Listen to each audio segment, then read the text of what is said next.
Okay, and we are live with episode number 43 of Space Rocks Uplink with a true legend. Mark McCorkran is about to join us at this very minute, as well as Joseph Williams, just one of the best known musicians in the world. Mark, how are you doing? Are you receiving? I am, Alex. Very good. Yes, thank you. I just wondered, there was a little hiccup in the audio there at the beginning, but I am on the right network. I think everything's good for the high-speed performance.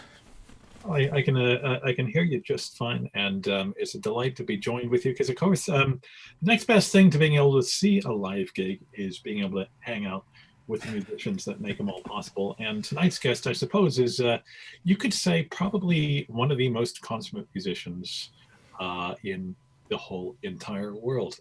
Quite something. So tell us a little bit about that background, and for people just joining us for the first time tonight, what does ESA do? Yeah, so I'm Mark McCorkran. I'm the Senior Advisor for Science and Exploration at European Space Agency, and we explore space. We send spacecraft out into the solar system to go to the planets, telescopes to observe the universe, but we also reflect on planet Earth with many Earth observation missions, telecommunications, navigation, rockets, technology. So we're kind of an all-purpose civilian space agency representing 22 European member states plus some partners. And we work with everybody. We work with NASA, we work with the Japanese Space Agency, we work with China, we work with Russia, we work with Japan, as I said. And so, yeah, the background. Well, I thought, since we have the lead singer for a band called Toto on this evening, who you're going to introduce in a moment, I thought, well, there's a picture of the inspiration. There's Toto in the original Wizard of Oz on the way to the Emerald City. And that is the reason that the band Toto has got that name. But it also struck me that there's something which we'll be talking to our guest this evening about, which is the lines between fantasy and reality. Music is partly that. Music explores both sides. Film explores both sides. Live performance, in some ways, is a show. Is it real or is it what you're projecting? And our guest this evening, of course, spans all of that and more. So I thought we'd start with that and see where that takes us. Indeed, I think it's an inspired choice. And, I have to say, when I say consummate musician or illustrious career, they're the kind of terms that get thrown around rather a lot. But Joseph really has done it all. He's composed for various screens of various sizes. He's fronted, one of the most successful touring bands of all time. And he also has a brand new solo album coming out as well, which we're going to be hearing all about as well. So without further ado, we're going to bring him into the room and see if we can guess where he is connecting from. I think somewhere perhaps a little less whimsical. And let's get to join him. It's always a moment of truth, isn't it? There it is. There we are. Joseph, are you with us? Oh, no audio. Coming. Can you hear me now? Yes, we can.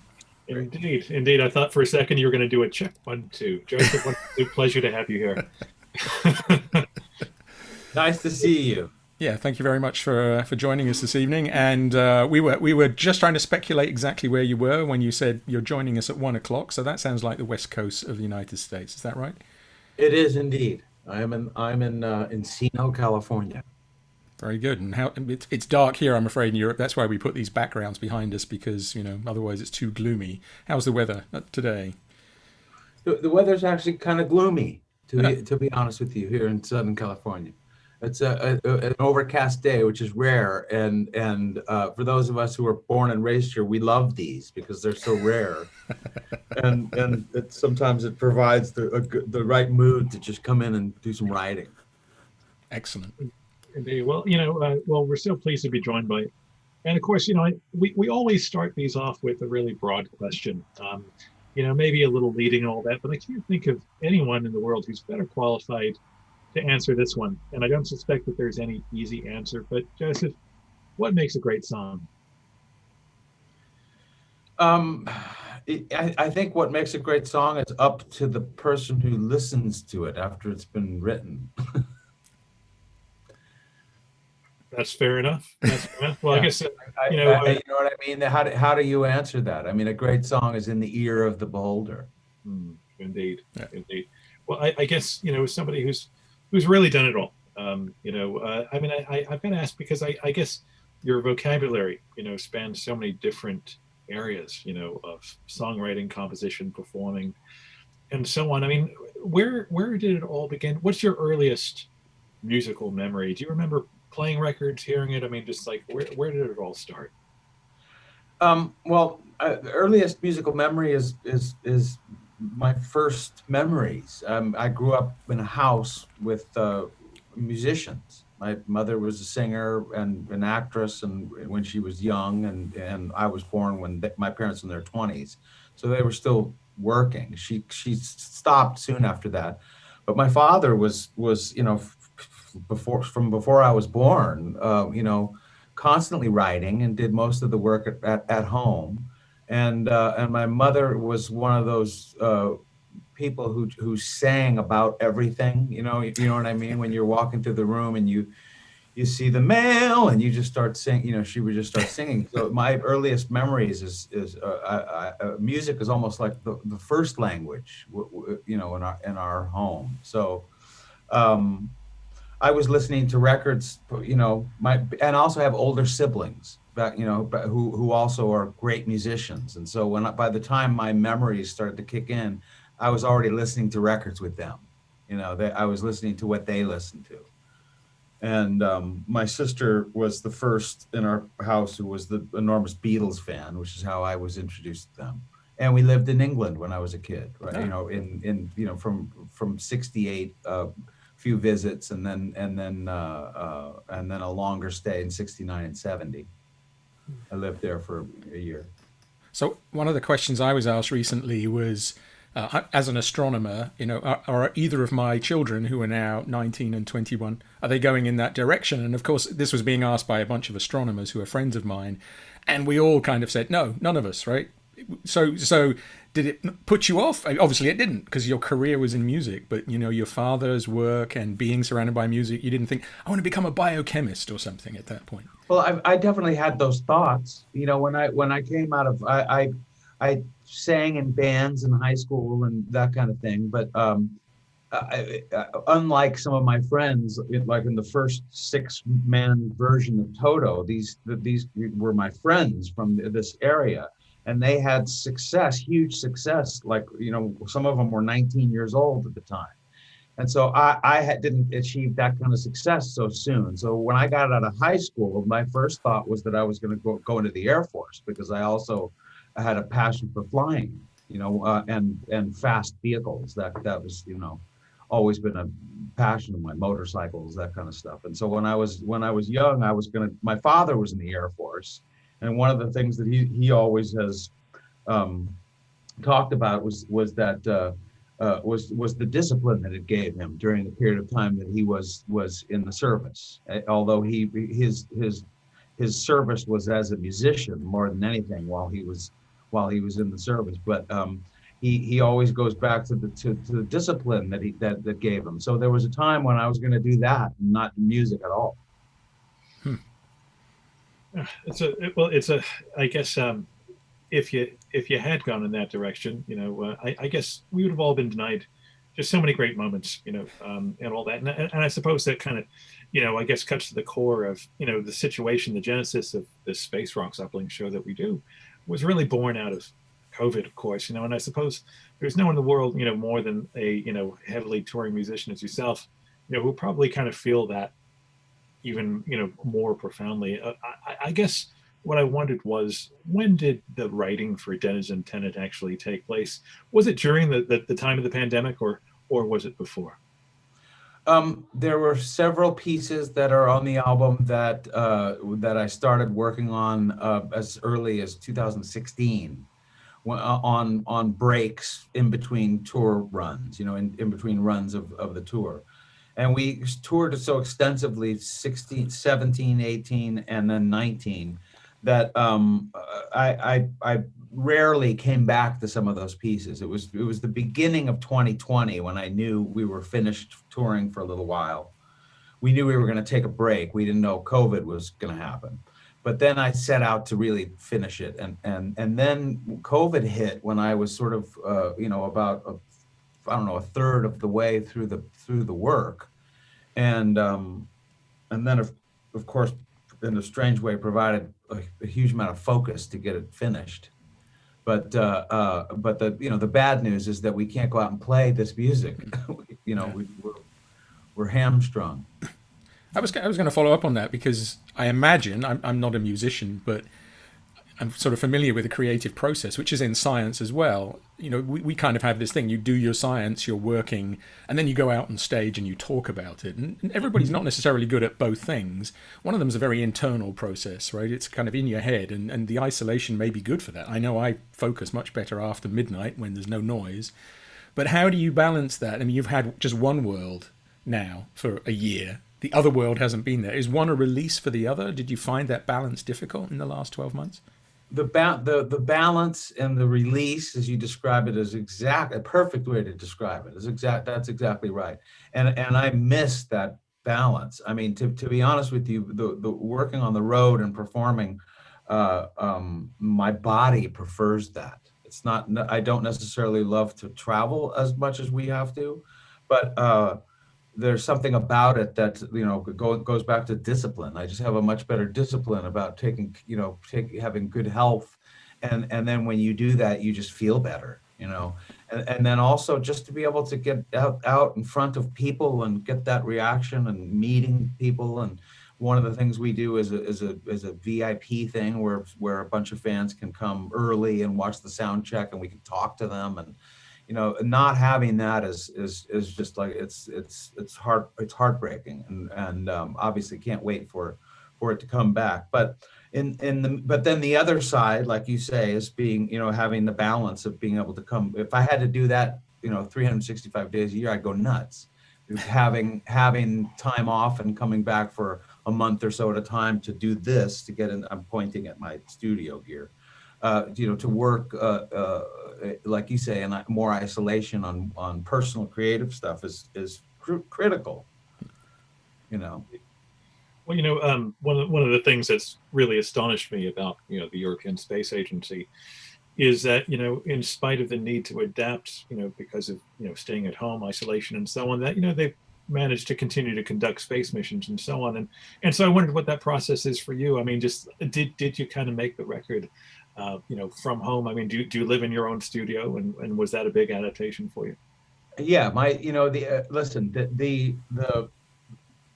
one of the things that I'm love to talk about is just technology and where technology has come, and we have agencies like ESA and NASA and to thank for a lot of some of our computing power and all of that kind of stuff. It's which is why I continue to follow that stuff, because I think that's humanity is going to need a future beyond this place, as far as I'm concerned. And my point is just that technology has gotten to a place where now one can almost produce from top to bottom a fully produced sounding album in a home studio kind of environment. Obviously, I go to outside musicians, because without having real mic'd musicians playing vocals and stuff, then it sounds entirely digital, and that's not exactly what you want. But the technology allows me to be sitting where I'm talking to you right now and do the bulk of the work.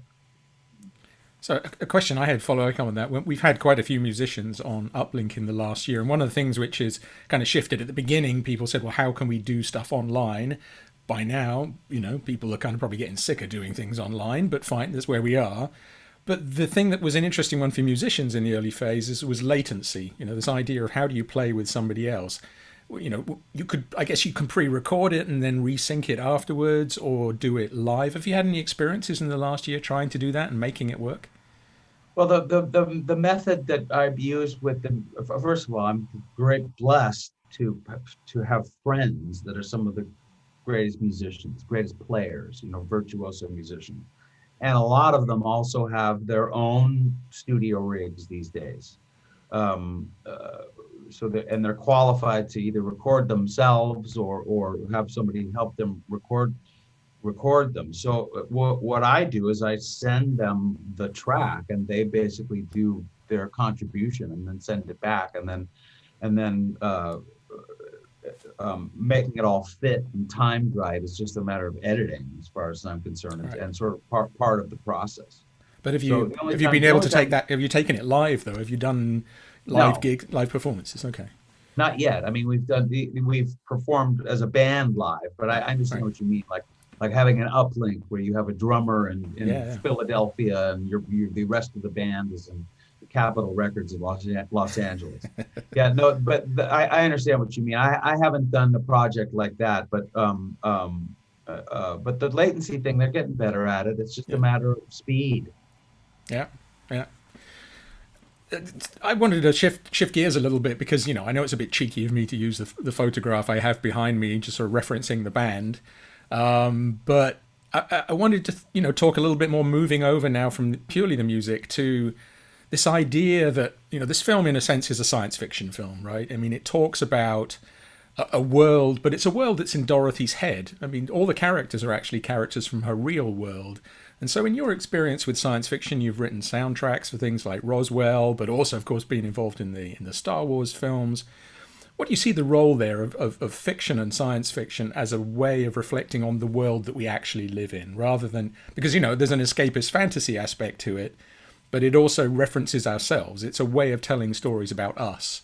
How do you see that? What's your perspective on that? Well, my perspective is very simple. I think, you know, science fiction stories, and I'm a huge science fiction fan, it tells us as humanity what's possible. It's as simple as that. It just kind of shows you, you know, a painter can paint a rendering of something that doesn't exist, but it sparks the mind of people who are inventors, and then before you know it, 20 years later, a thing like that exists. It may not have existed before the piece of art existed, and so science fiction films especially are the same kind of thing to me. It just it gives you like, oh, it gives you a visual representation of what doesn't exist but might be possible. Yeah, if you go back, I mean, it's a lot of people, you know, gentlemen of a certain age here, but younger generations sort of forget, for example, that Walt Disney was quite involved with the Apollo program in the early phases with Werner von Braun and setting the scene of creating that reality in a way, and then the technology fit into it. Of course, on the other hand, some things have not become real. So if you think about Roswell and aliens, and also going back to your father's work, Close Encounters of the Third Kind, what's your, you know, I don't mean it as a leading question, but what's your take on that? When you look at the broader universe, what do you think about it? Those I would call, you know, science fiction fantasy films. But even in those films, there's always technology that exists in the story somehow. You know what I mean? That is a cut above or a little bit of ahead of where we are. So in the context of a monster movie, you're getting a look at a possible future still. That's the way I see it. But there's many different kinds of science fiction films. There's monster science fiction films. There's ones that are more based in reality, like Stanley Kubrick's 2001. Where he you know, very in great detail went about trying to see what would it be like if people actually went to Jupiter. They would have to have some sort of, you know, a vehicle that provided them gravity in some way. So he created a set that you know, that showed you exactly how that would be, and even though not completely plausible, but at least it gives you a little bit of an idea. Yeah, that's actually true. So there's those kinds of science fiction films. But they're all equally kind of important to me, because they somehow, in the technology in them, or even in the technology of the filmmaking itself, it just points to more and more possibilities. Absolutely. Well, you know, I've got to say, you know, as Mark's longtime co-host, friend as well, I definitely sensed a ripple in space-time when you mentioned the film 2001, which, you know, I have to say just continues to take my breath away. And I know I'm speaking for Mark as well when I just say, can I just say, it is unbelievable how well that film stands up. Was that one of the first films that really made an impression on you growing up? Absolutely. Very, very much so. I remember that my father, we were living in England, and my mother took my sister to see a Tom Jones concert. And while they were there, because my father drove them to the concert, he took my brother and I to see a film that had just come out, which was Stanley Kubrick's 2001, in a theater in England. I can't remember where it was. And I remember being completely fascinated with it up until the very, very end, where as an 8-year-old kid, I fell asleep, but it was, entirely fascinated with it. And then of course, as a teenager, it gained a whole other kind of popularity when I was, in the early 70s, especially out here in California with the drug culture. People were going to see that movie just to have a, head trip, that kind of thing. But I always loved it, and I was always fascinated, and still am, with just the technology, just the look and the inventive way back in those days where they came up with what might be technology from the future. I thought it was always fascinating. Alex knows I've told this story before. I showed it to my kids recently, and I think they fell asleep within the first 10 minutes almost. The pacing is really not the 21st century. For me, it works fantastically well. But you're a contemporary composer, so how do you find yourself railing a little bit against the pacing of modern filmmaking, or is it just something you adapt to and you say, well, look, the intercuts and everything else, the pixels flying around, that's what you have to have these days? It's not that, I don't feel that way about it. I feel that it's story dependent. I think that each thing should be story dependent. What bothers me is when you see a film that seems to have a great story going and the editing's jumping all over the place, when it could, calm down a little bit and let you get more absorbed in the story. Or the opposite is true, where you have something that's a little bit more on edge and it's taking too long to get to it. So as filmmakers, it's really difficult to achieve that balance. What was great about Stanley Kubrick is that every frame was almost like a painting. If you look at it, and it keeps you riveted. And so on. And then if you put an incredibly interesting story on top of that, it's hard to look away. But for some, like I said, it's in the ear and the eye of the beholders. For some people, they fall asleep. But if you're like me and you're interested in sort of the future and technology and space travel in general, you're going to be riveted.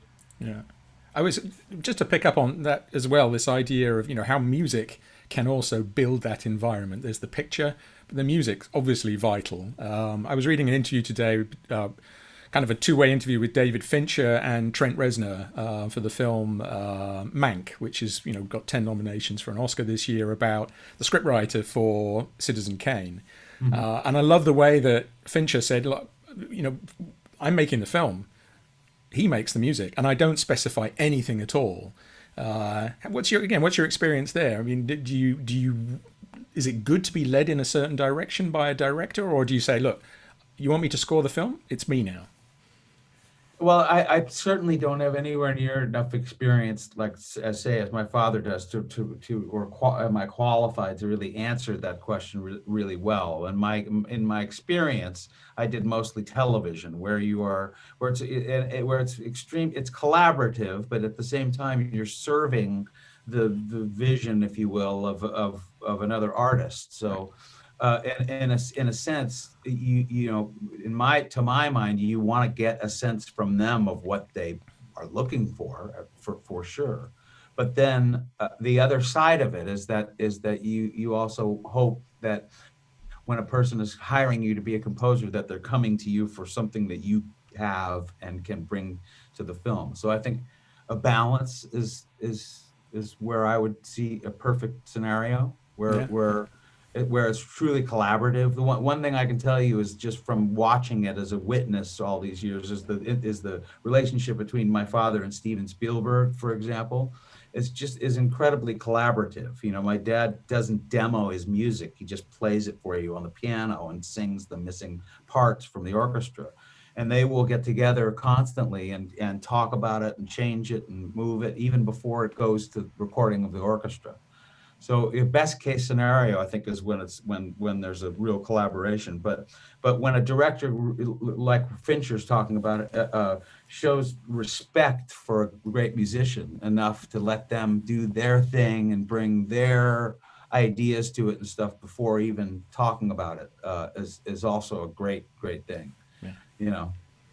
Indeed. Well, I mean, getting back to Stanley Kubrick for a moment, I mean, one of the really interesting things about that film specifically is I think you can watch it simply as, what an amazing story, what stimulating concepts and all that, but also from a filmmaker's standpoint, also just an absolutely astonishing technical achievement as well. I mean, just like, looking at the timeline, you sometimes forget that perhaps, a lot of this was being conceptualized visually for people before any of it existed, or we even knew what it looked like to go out there, right? And so in the same way, music frequently has a role in driving technology, in driving innovation, and so on. Just where I guess the temptation sometimes can be to overuse technology. And I think we all know films where, perhaps, you could say maybe too many toys were available at the time, and that almost took precedent over the ability to kind of tell a good story, as you say.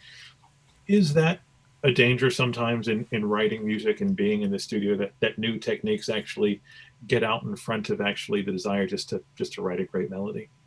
Well, it's all about in the evolution of recorded music to me, really. I mean, in the end, when you have real musicians playing together and singing together in a room, and either record that or watch that live, to my ear, that's still the best thing.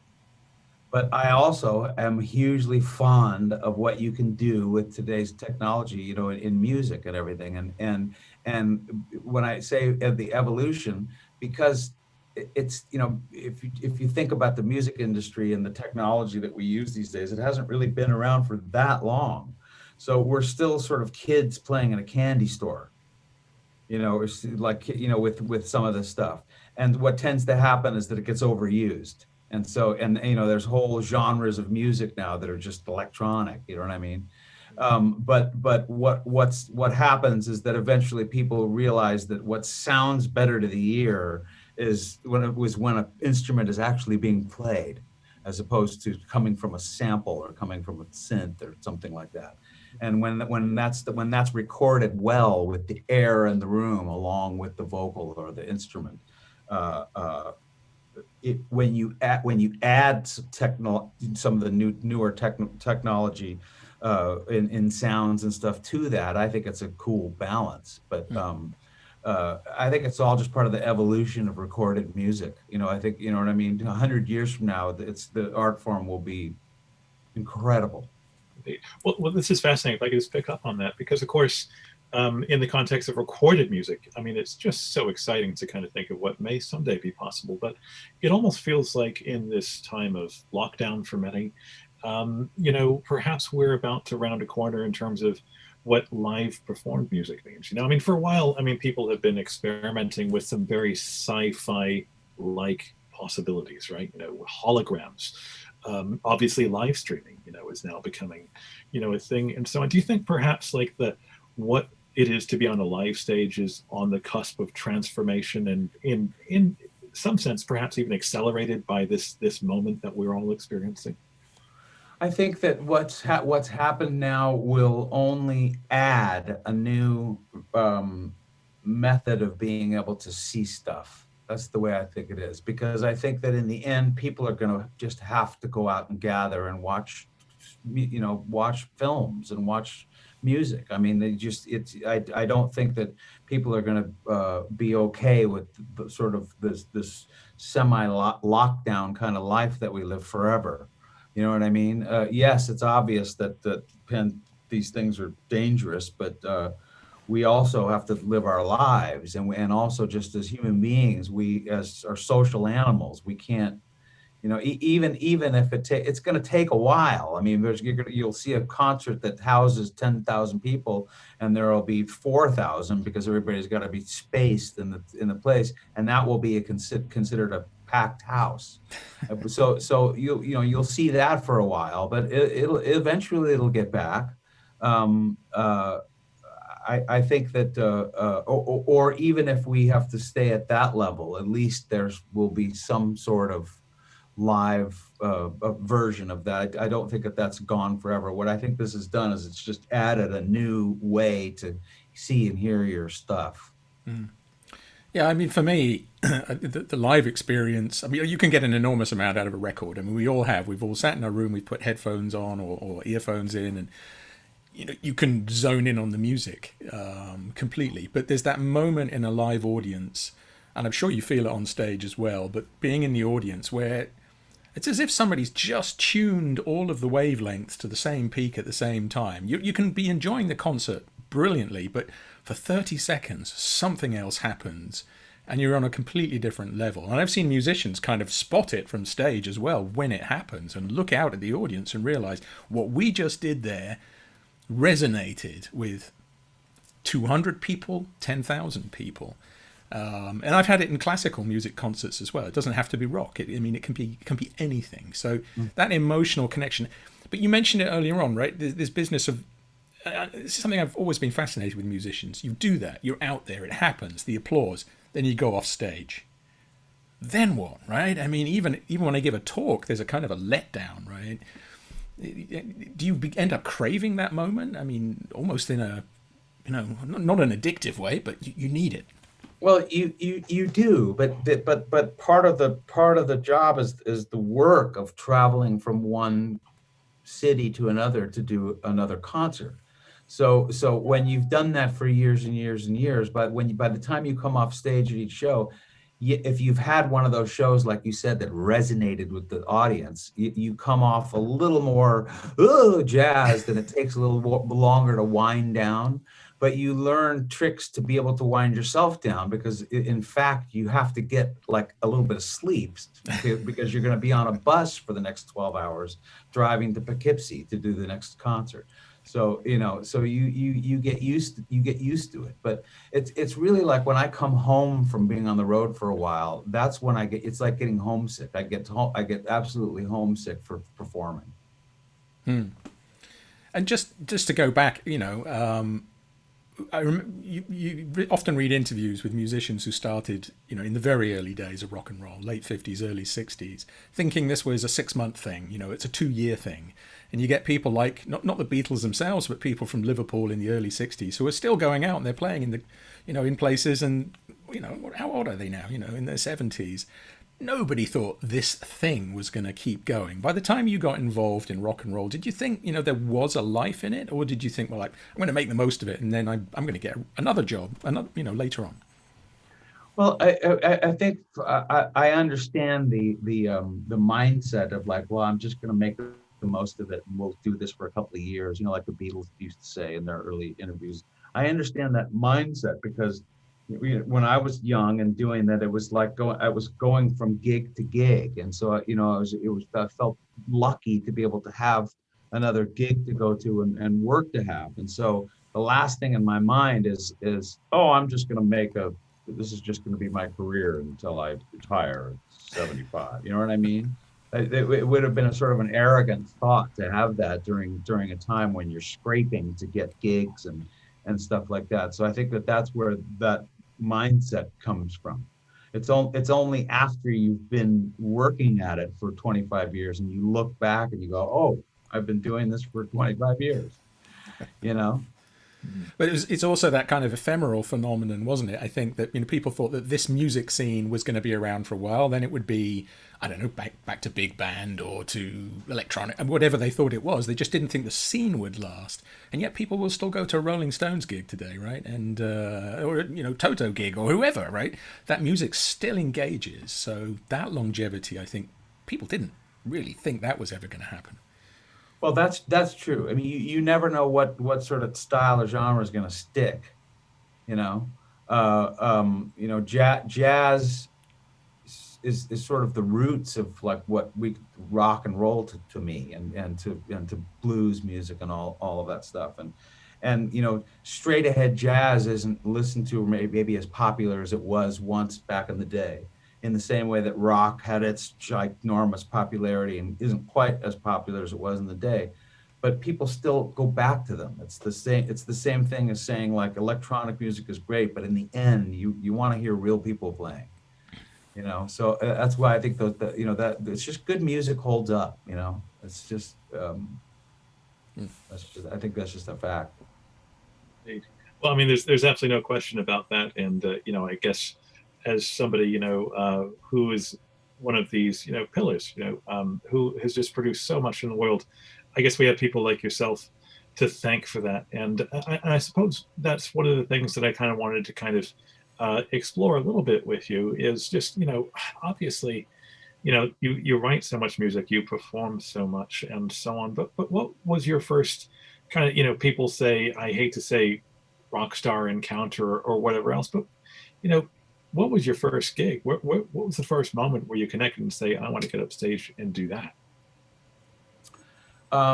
Well, you know, the first gig I ever got was I was 15 years old, and I was in a boarding school in Northern California, and my English teacher, whose husband was my counselor up at the place, she was one of the original cast members of the play Hair. And so on a weekend when I didn't go back to LA, she took me with her into Berkeley, and she asked me to sing backgrounds on a record that she was making with a group called the Living Love Orchestra. This is 1975 or 70, yeah, 75. And they just put me in front of a mic because she had heard me singing and playing the piano at the school. And it was the first session I ever did. And I knew right then and there that, like, oh, this is for me. This is what I want to do. So that was that first experience. And then as a teenager, 16, 17, 18, 19 years old, I played, I had bands and played in bands, and, you know, in high school where we played top 40 covers and that kind of thing, where you're standing on stage performing for all of your friends in school, which is a great feeling when you're a kid and everybody's digging you, you know, and you know, you're in it for the girls, you're in it for all of those reasons. I was waiting for that one to come up, but there you go. Of course, absolutely, and all of that was true. So it's incredibly intoxicating, and so the thought is okay, how do I translate that into some sort of money earning life, you know, some sort of a vocation. And so, then for me, I got a job in a show in Las Vegas where I was one of 12 cast members, singers and dancers, and it was all imitations of famous singers. It was a big Vegas show like that. I think there's still sort of one that exists there today, and that was really the first professional taste of being on stage night after night, 2 shows a night, for a year. Playing different characters and doing dance routines that I could never, I had to learn. So who were you channeling at that point? Who were you on stage impersonating? In the show? Yeah. Well, I had there were 6 singers, and each singer had like 2 or 3 bits that they did in the show. So I did a Sonny and Cher bit where I was Sonny, and they put the whole rig on me, and I came out with a girl, and we did, I Got You Babe as Sonny and Cher. And then I did Billy Joel singing New York State of Mind. I had that spot in the show. And then I did the voice of Fred Astaire singing the way you wear your hat, the way you sip your tea, that whole thing. And while another dancer was out front doing the Fred and Ginger dance routine with another girl. So and then what was the other? I did Elvis's voice while the dancer was out front doing his body, and I was standing backstage doing the voice. Stuff like that. It was a quick change, sort of a variety show. Cool. Fantastic. Well, we're talking about an incredible historical moment for rock music, and that always immediately goes back to the 60s, early 70s and so on. But there's also something about that era, which is also synonymous with the space race, for instance. And were you conscious of that growing up? I mean, people who have joined us tonight won't have the benefit of having been around on our line check just before the show began. And you were actually saying you've been a fan of space exploration for some time as well. What was your first exposure to that? Were you conscious of the space race growing up at the same time? And is that where it comes from for you? Well, I was very conscious of it. I was born in 1960, which is like right smack in the middle of the birth of the space race. And my parents were both really, really into it, very fascinated with all of it. So from my earliest memories, I remember the Mercury missions. I remember Shepard, and I remember John Glenn. We all remembered, his trip. And I remembered following the Gemini missions, when I was a kid. And of course, we followed the Apollo missions, closely, and then also as an adult, I've gone back and watched just hours of material about all of those programs, and how all of those things were achieved, and how all of those vehicles were built, and the engineering involved, and just all of it has just been an incredible interest. So it started back when I was a little kid in the 60s. I have tons of questions for you, just because what I've been following most recently is just all the efforts we have going on in this country to come up with a vehicle or vehicles that can get us back to the moon. Yeah. And one of the things that that they're talking about with this Artemis program is to have a vehicle or some sort of something in station keeping around the moon that they can use as a facility to get from there down to the moon and back, and then back to the Earth and all of that, which just all sounds great. It's about time that we started to go back there. So I've been following all of the different companies that are coming up with rockets that are can get us back up there and everything. And one of my questions is just is your guys' contributions to some of those vehicles or some of those station ideas as we go, because the other thing that I follow is just news and on the International Space Station, and I know just from watching all kinds of walkthroughs exactly where each laboratory is that belongs to each country, where the Japanese one is and where the European one is, and so forth. So I'm always just interested to know what you guys are doing, lately, and how and if there's involvement in this effort to get back to the moon like we have. Yeah. Well, absolutely, and that's a great question. And in fact, we're in it even more than we have been in the past. So the Gateway, which will go into this sort of elliptical orbit around the moon. Yeah. Right. That is pretty much the same partnership as the ISS. So right. We're already cutting metal for hardware in Europe and place contracts, and there's metal being cut in the US, but Japan, Canada, and Russia are all involved as well. And so that's really exciting to be doing that. Because the question I was going to ask in a way was, you remember the 60s. Are you a bit disappointed about what we've done and what we haven't done in between? Many people sort of say, what have we been doing? Well, the ISS is a big part of that, right? I mean, a lot of learning has gone on there. But coming to Artemis, the key thing, which a lot of people really haven't quite figured out yet, is there's that kind of Apollo-like service module, command module, which goes to the moon and comes back, and the command module splashes down in the sea. That right. whole back end is built by the European Space Agency, and its contract is here in Europe. So for the first time, an American vehicle going to the moon will have NASA and ESA as the logo on board, and we're really proud of that. We've delivered the first one. We're building several more. So, and we have, I think we have currently 3 astronauts, European astronauts, will be going to the moon, and they're all friends of mine, and they're all beginning to get their elbows out and say who's going to go. But that's good to know. But so that'll be happening fairly soon. It's just that warms my heart to hear that, just because I think it's just about time that we get back there. In answer to one of your questions, was there a feeling of disappointment, say, after the Apollo missions and during that period of time until now we're talking about going back to the moon? Yes, of course there was, until I went and did a little investigation and just looked at what has happened in the space program between then and now. And yeah, we haven't necessarily gone back to the moon, but so much had to be developed and has been developed in those years that is now making it really possible to do it right.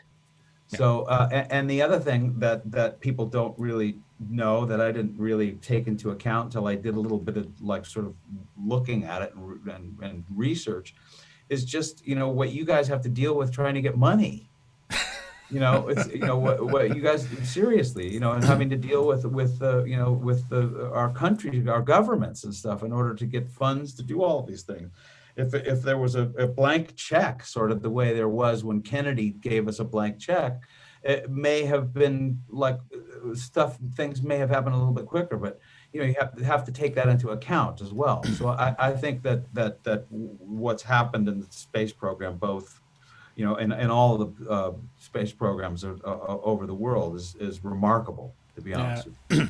I think one of the things which is interesting, right? I mean, if you think about why was so much money available, it was because the political imperative was actually stronger than the space imperative, right? It was symbolism. It was a superpower war, a Cold War. And I guess in some ways it's good. I've often said to people, and I mean it kind of cynically, to sort of expose the issues, like, we will go to Mars with human beings when China decides to go. But the question is, you know, is that actually what you want? Is that the basis on which you want to do space exploration as political capital in a bigger war? And the way we've done space in the post-Apollo era is, yeah, it's lower, but on the other hand, it's been done in a much more collaborative, sustainable way. And we could, you know, so giving us 100 times more money and saying go there, I would be worried to some extent about the motivations, what that means, because it is expensive and that money does need to be spent in other places. So I think doing it not at a lower level, that seems defeatist, but doing it in a way where everything we do is collaborative, that has to be a symbol for how we do things in the future when it comes to climate change and everything else, right? Well, I absolutely agree. I mean, the way I feel is it's about time. I love seeing the collaborative nature of like the ISS and everything. It's exactly how it should be, because when you're down here, we're this country, that country, all of that. But when we get out there, it's all of us. It's all of us together. You know what I mean? So the fact that everybody is a part of it now, you know, just makes it look like it's going to work, like it's going to be possible. Yeah. You're exactly right. Yeah. So let me ask you a direct question. If you were offered a flight tomorrow to low Earth orbit, would you go? I would definitely go, and it might take me a little bit to get in shape, but I would certainly consider it. Well, I often think these days, considering who gets to go to the top of Mount Everest, I think if you're paying enough dollars, you probably won't be asked too many questions about how fit you are. But yeah, no, just from what I've learned about, you know, the space program and the people that go to space, I wouldn't want to do it without being like in really good top fit shape. I think it would just be an uncomfortable experience. I would rather, I think you would enjoy it more if you're really in fit shape, so that you can really look around and see what's going on, not worry about feeling horrible. Yeah. One of the things which is interesting is that if you look at, because one of the big issues going beyond low Earth orbit in the International Space Station is radiation. The radiation that comes from space, it doesn't penetrate the magnetic field so well of the Earth, but you go to the moon, and the gateway won't be permanently occupied for that reason. There's too much radiation load to be on it all the time. And then you go to Mars, same thing. But if you look at the kind of official space agency prescriptions for how much radiation you're allowed to absorb as a career astronaut, it actually favors older astronauts, because you kind of had your life already, and if you soak up some radiation, well, okay. But the younger astronauts are not allowed to soak up as much because it's projected that they'll have a longer career. That makes sense. It really does. I'm confident that, you know, it may take a while, but eventually there will be somebody will come up with some kind of shielding that allows us to be out there a little bit longer. But in the meantime, that's exactly what they need to do. We can't pollute our young people. You know, we've got to preserve them somehow. But I just think we're all headed in the right direction. And I think that if using some older cats to go up there because they can afford a little bit more radiation, hey, great, sign me up. Exactly, it rules us in, right? So, Alex, you have to go later. You're a younger man. That's all right. Come on, I'll be right behind you. I do it in a heartbeat. I second Joseph's thing. I think I probably need to get in some better shape though to get up there. but this is the thing, though, right? I mean, we talked about, just like, hope, aspirations, and all that, and we said it before, Mark, haven't we? That I think the endeavor of space exploration is one of the few examples where we refer to ourselves as a species, where it feels like we collectively have achieved something because it kind of unites us all, and in that frame of hope and also disappointment, shouldn't we have gone back to the moon or whatever else? I think sci-fi can also be really responsible for some of that as well, because it just assumes so much it's possible that sometimes people say, what's so hard about that, without fully appreciating it all. So you mentioned before, Joseph, that you were a big sci-fi fan and so on, and we touched on 2001. What have the other stories been that have inspired you? What's been your reading or your the things that you've consumed over the years? Well, I was a huge Star Trek kid, when it was out, probably more so when it came back in its second life of reruns and stuff. But I was always just fascinated with the idea that humanity had gotten to a place where we had achieved some sort of peace, especially within ourselves, and and that our community was, truly global. And then not only that, but part of a bigger community, a bigger galactic community. And the show sort of ran on good moral principles in a way. So the stories were all just very inventive, and one would be a monster movie, like I was talking, but in that was just the idea of a future where technology puts us not just here on the Earth, but we're a spacefaring species where we can live in many different places and work in many different places. I still love that idea. I still follow all of the new shows just because of that idea is important to me. I think that's the way we need to be thinking. So that was one show for sure. And of course, I'm a huge fan of the ones that my father, Star Wars and all those films, which are more science fiction, fantasy, more than anything.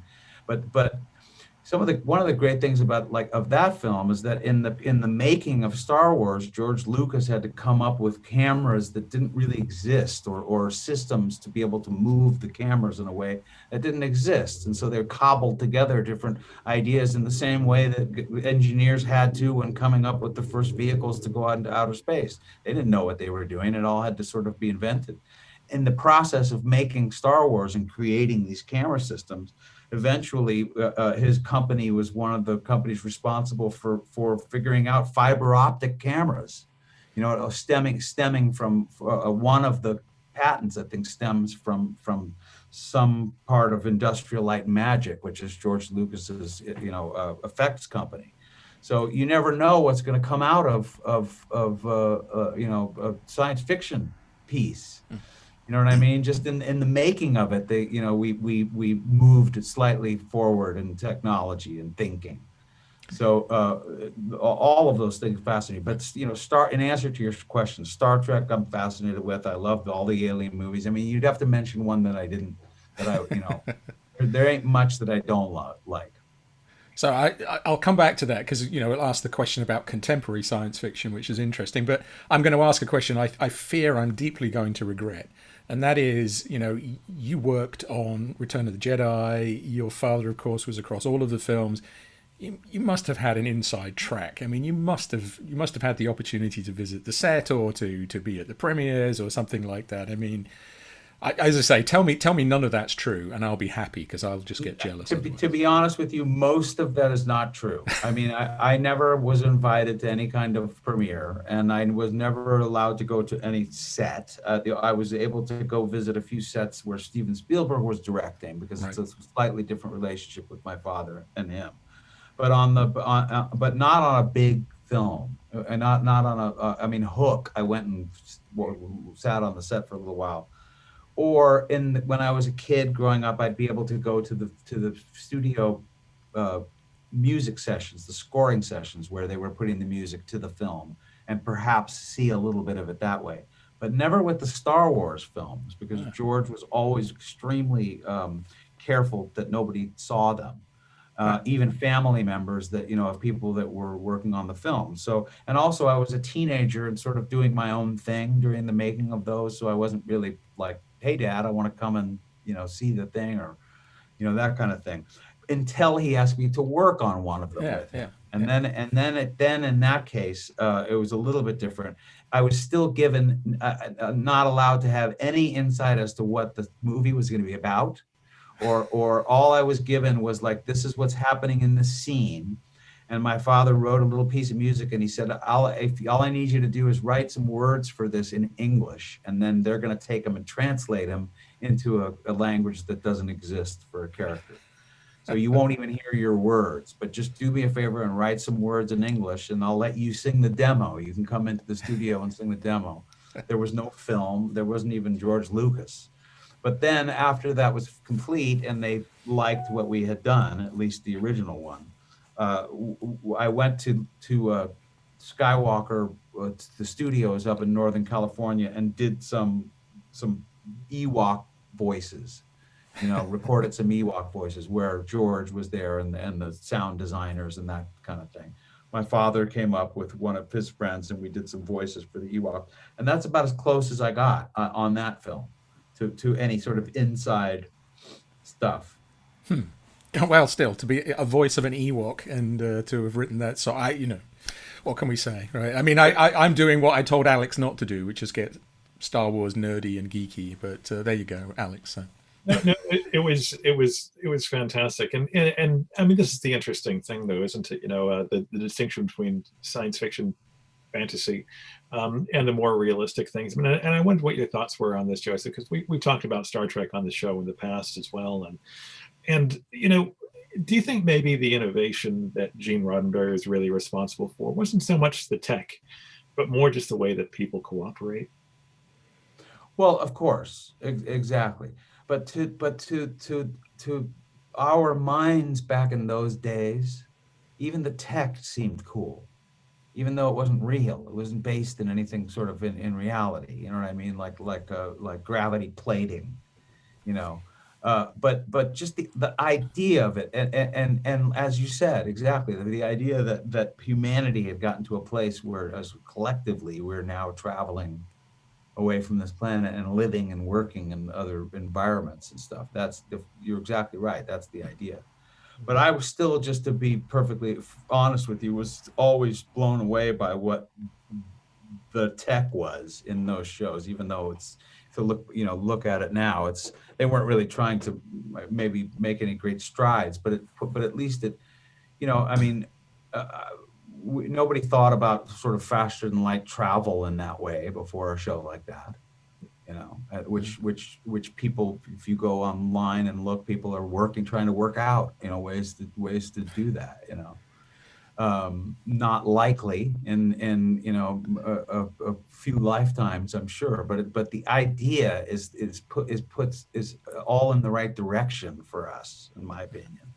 I love the story, and I'm sure it's apocryphal, of the fact that some companies saw Star Trek and the ways that the doors opened and closed very quickly, and they asked the filmmakers, the TV program makers, what technology are you using for that? And they just sort of said, it's just people standing, pushing very quickly. Right. We can't help you with this. But bring it, fast forwarding, we're very much fans here on Space Rocks of that interface between real science, what's possible, and the way science fiction can bring that future. But also it describes the negative sides of it, right? So something we've talked about a lot here on Space Rocks is The Expanse. And The Expanse is a series currently that sort of shows how humans may expand into space, but take their problems with them. That there is a caste society, that there are very rich people who are exploiting poor people. Have you engaged with those modern shows? Because if you weigh, Star Trek was quite utopian in its sense, and some of the more modern shows are more dystopian. I'm a huge Expanse fan. I've watched all of them to date, and you're exactly right. I mean, it puts it's a more based in reality. It seems like more what it would actually be like once we get out there and start mining asteroids and living out, out by the belt. You'd have a whole culture start out there. as well as, in that show, it depicts Mars as being, inhabited for quite some time, and whole governments starting up there fighting with us on Earth. It seems a lot more like current events put into the context of a science future concept. Yeah, I love that show. The other one, which is I was just going to say, the other thing I love about that show is just that the vehicles, are all operate under the idea that if you're moving constantly at 1G, then you could actually have gravity. So it makes sense for the actors to be, not floating around, because the vehicles technically in the show, when the engines are firing, they're constantly moving at 1G, which would actually keep you. I love that idea, and the vehicles have to turn around and start braking before they, you get to their destination. Fascinating. We had Dominique Tipper, who plays Naomi Nagata in the show. She came to one of our Space Rocks live events and spoke there. And I remember asking her, being, a bit of a fanboy, sort of saying, well, if I work for a space agency, if you need some advice on the show. And she just looked at me with pity, thinking, tell you what, the writers on this show, they don't need any science advice. They know what they're doing. And I said, oh, okay, well, I'll just watch then. So that was a moment. But you're right. The other one, which is an interesting one, I think, and again, we've had several of the actors on, is Battlestar Galactica, the reimagined version. Mm-hmm. In essence, not because that's more scientifically realistic, but that's a story also about, if in many ways it's about the Iraq War, right? I mean, it's about the othering of culture being different, and I wonder how you feel about that, in the sense that, it was an illustration of how we place certain people in one position and ourselves in another. Science fiction is a reflection on human sociology as well as the technology, isn't it? And that for me, that was exactly what that show was about. Cause you to reflect on how we treat people who we don't. They're Cylons. They're not us, but they look just like us. They breathe like us. They talk like us. They eat like us, but they're not us. So therefore, we can treat them differently. Mm-hmm. Yeah, no, I love that show also, and huge fan, and one of the creators of that show was my boss on Roswell. Was one of my boss. He was one of the writers during the last couple of years that I was on that show. So I follow his work anyway. Another show he's got going on right now is called For All Mankind. Yeah. Which is, the concept that if the Apollo program never stopped, we, in the 70s, early 80s, we'd have, bases up there or something. So I love all of those shows, but Battlestar Galactica, especially just because of, it's a metaphor. It could, like you said, it could be a Vietnam story, or it could be a, in the content, with the backdrop of science fiction or science future. That's what it's all about. It's great stories with using science fiction as backdrop.